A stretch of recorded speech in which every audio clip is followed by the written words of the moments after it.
Bonsoir à tous et bienvenue à Perspective. Le pape François a donné sa catéchèse habituelle ce matin lors de son audience générale, place Saint-Pierre. En plein élan synodal, le Saint-Père a lancé que le monde a besoin d'une injection de l'esprit familial. Une injection qui secouerait le monde de son aridité, de son formalisme. Écoutez ce résumé de sa catéchèse. Chers frères et sœurs, depuis quelques jours, le synode des évêques a commencé ses travaux sur la vocation et la mission de la famille dans l'Église et dans le monde d'aujourd'hui. Un regard attentif sur la vie quotidienne des hommes et des femmes montre le besoin d'un véritable esprit familial.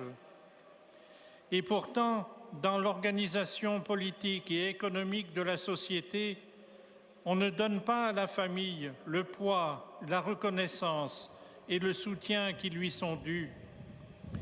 Pour l'Église, l'esprit de famille est quelque chose de constitutif.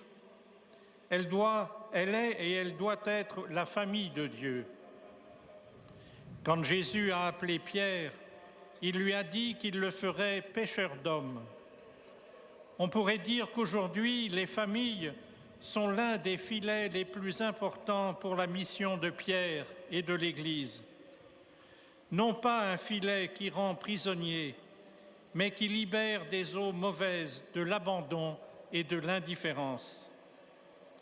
Les familles savent bien ce qu'est la dignité de se sentir enfant et non esclave. Puisse l'enthousiasme des pères synodaux, animés par l'Esprit Saint, attiser l'élan d'une Église qui abandonne les vieux filets et se remet à pêcher en se confiant à la parole de son Seigneur. Prions intensément pour cela.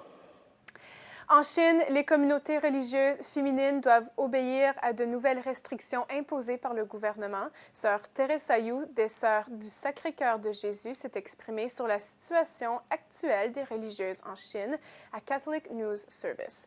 Elle affirmait que l'activité missionnaire se fait principalement grâce aux religieuses, surtout dans les domaines de la santé, du soutien aux malades et aux personnes âgées, aux sans-abri, avec plus de 120 cliniques, 30 manoirs, 6 orphelinats et 20 garderies. Les sœurs ne peuvent plus porter leur habit en public et doivent désormais avoir des permis pour œuvrer à l'extérieur des paroisses. Sœur Yu a expliqué que la survie des communautés dépend largement des diocèses qui sont en butte contre un régime qui tente de contrôler l'activité missionnaire de l'Église catholique. Déjà sous surveillance stricte par le gouvernement, les quelques 5000 religieuses du pays s'inquiètent de l'avenir de leur communauté. Mais c'est surtout un souci pour la liberté religieuse de tous les catholiques du pays. À Rome, maintenant, où les pères synodaux sont à mi-chemin dans leur première semaine de travaux, voici Charles Le Bourgeois avec une capsule spéciale au cœur du synode.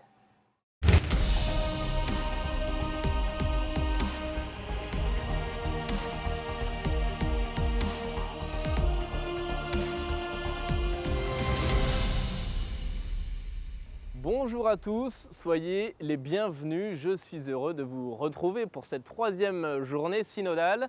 Aujourd'hui, les pères synodaux étaient donc réunis en circolo minores, c'est-à-dire en petits groupes linguistiques. Il y en a 10 au total et ces groupes en petits comités permettent notamment aux pères synodaux de s'exprimer plus librement. Le résumé de ces échanges est ensuite rapporté dans la salle synodale pour la poursuite des travaux.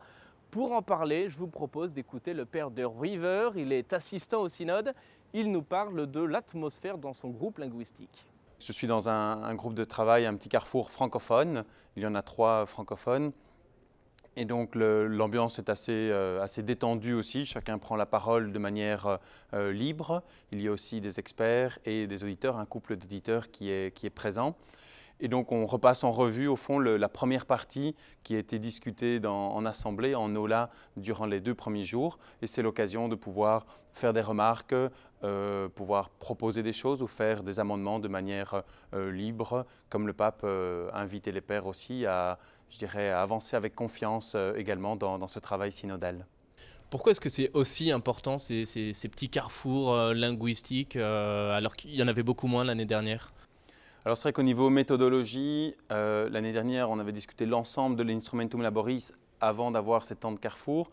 Ici, l'Instrumentum Laboris a été divisé dans ces 3 parties avec 3 temps du coup, de carrefour, ce qui permet à mon avis de ne pas se focaliser ou éviter qu'il y ait 1 ou 2 sujets qui prennent l'ensemble des discussions.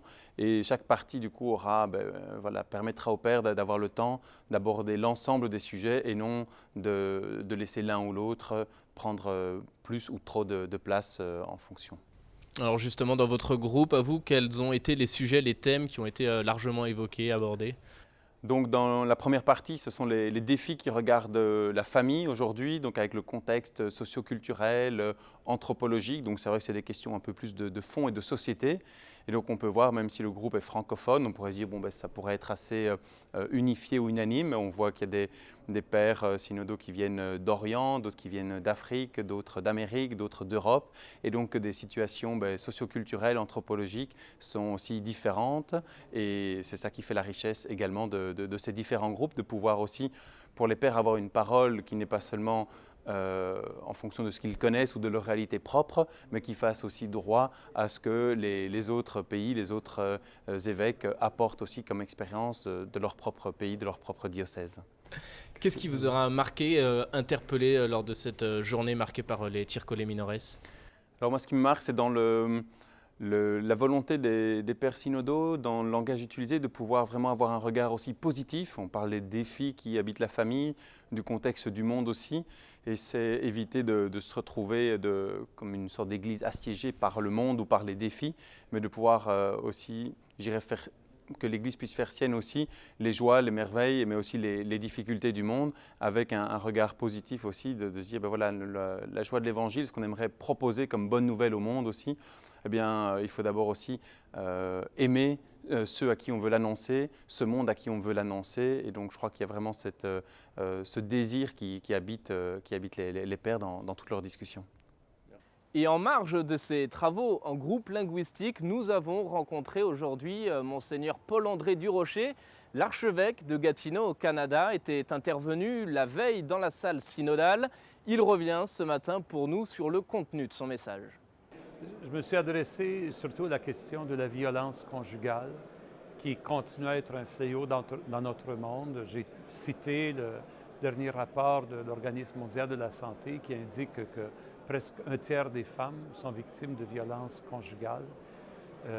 Pourtant, il y a déjà 30 ans, dans Familiaris Consortio, le pape Jean-Paul II avait invité l'Église à s'engager d'une façon très forte pour lutter contre cette violence-là. Le défi est toujours là. Alors, il faut faire quelque chose et j'ai invité en particulier le synode à prendre une parole forte pour dire qu'on ne peut pas se servir de la Bible pour justifier la domination de l'homme sur la femme. Qu'est-ce qui vous marque le plus jusqu'à maintenant dans cette deuxième session de synode, vous qui avez participé au premier ? Le changement de la méthodologie que je trouve intéressant, je trouve que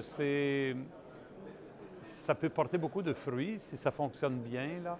Cette idée de travailler sur chacune des 3 étapes du texte en 3 temps, de limiter les interventions à 3 minutes, j'ai trouvé ça excellent. De fait, les gens ont ramassé leurs pensées rapidement, ils ont dit ce qu'ils avaient à dire. Ça, c'était une bonne initiative. Dernière chose, Monseigneur, pour terminer, est-ce que vous pourriez témoigner de votre expérience personnelle, familiale, ce que cette cellule a pu vous apporter dans votre vie à vous ? Je suis béni d'appartenir à une très belle famille, une grande famille. Nous sommes 7 enfants chez nous. Mes parents sont toujours vivants, toujours bien. Mes frères, mes sœurs sont tous mariés. J'ai 7 neveux et nièces. Ma première petite nièce est née l'an dernier. Nous avons une tradition familiale depuis une dizaine d'années de nous rencontrer la première fin de semaine du mois d'août. On passe la fin de semaine ensemble, à se raconter des histoires, à partager des repas, à prier ensemble. C'est une famille, il y a beaucoup de joie, beaucoup d'humour. Mes frères aiment beaucoup me taquiner. Alors, Je rends grâce à Dieu pour la famille que j'ai, pour les parents que j'ai eus et que j'aime beaucoup. La famille donc n'est pas que confrontée à des difficultés. La famille est confrontée à des difficultés. Nous sommes tous confrontés à des difficultés, mais il y a de la joie, il y a de la vie, il y a de l'espoir.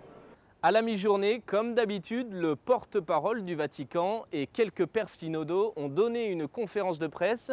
C'est Monseigneur Ulrich, évêque français du diocèse de Lille, qui représentait les francophones. Je vous propose d'écouter une compilation de ses interventions. Je crois que la parole est libre dans nos groupes de travail et dans l'Assemblée aussi. Et donc, chacun est invité à suivre l'ordre de l'Instrumentum Laboris pour qu'il y ait un peu, c'est une question de méthode, mais les sources de chacun, ce sont les 3 documents officiels, sa réflexion, sa vie pastorale propre, sa responsabilité pastorale propre, et tout ce qu'il a lu et toutes les personnes qu'il a rencontrées. Et donc le rapport du cardinal R2, il fait partie de ce que chacun de nous avons entendu. Et dans les prises de parole, chacun se réfère évidemment à ce qu'il désire, ce à quoi il désire se référer. Qu'il y ait 3 textes officiels n'empêche pas qu'il y ait des millions de paroles échangées.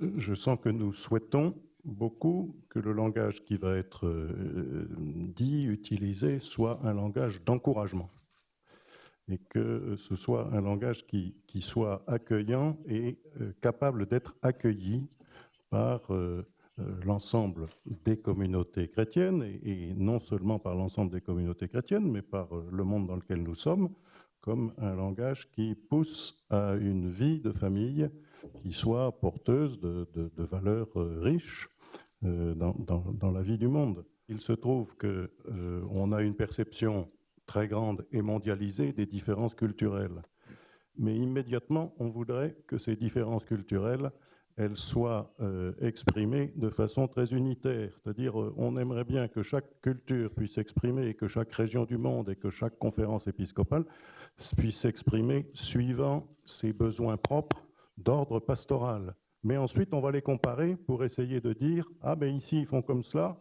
et ailleurs, ils font autrement. Est-ce que c'est normal et est-ce que c'est toujours catholique ?» Je crois que c'est la vraie position, c'est-à-dire que l'opinion générale ensuite va vouloir comparer, et par conséquent ça complique un petit peu le travail d'adaptation locale, d'adaptation aux réalités culturelles différentes. Nous ne pouvons pas nous éloigner de l'unité catholique, mais nous ne pouvons pas non plus nous éloigner du peuple qui nous est confié. Voilà. Entre les deux, nous avons un exercice de haute voltige. C'est ainsi que s'achève cette émission. Merci d'avoir été avec nous. Demain, je vous le rappelle, les pères synodaux poursuivront leur travail en groupe linguistique. Nous en parlerons évidemment dans notre rendez-vous quotidien au cœur du synode. Très belle soirée à tous.